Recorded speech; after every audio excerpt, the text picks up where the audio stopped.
On constate dans plusieurs pays d'Afrique de l'Ouest des disparités fiscales entre les institutions de microfinance sous modèle coopératif et les institutions qui sont sous un modèle non coopératif, par exemple qui ont adopté la forme d'une société anonyme.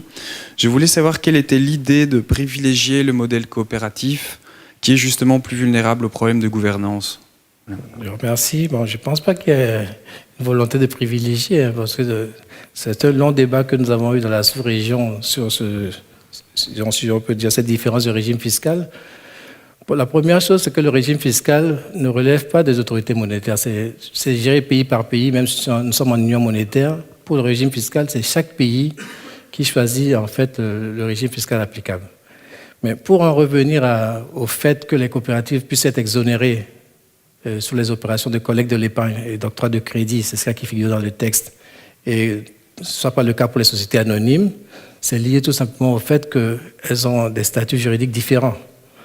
Si on regarde dans l'historique, on considère que les coopératives et les associations à but non lucratif, disons que les responsables, il n'y a pas de distribution de dividendes et que le produit généré est réaffecté à des œuvres sociales.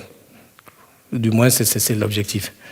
Alors que pour les sociétés anonymes, vous avez un bénéfice qui doit être dégagé et distribué sous forme de dividendes et qui n'est pas en fait conservé dans l'institution et qui va être approprié par les membres, disons les dirigeants. C'est la grosse distinction.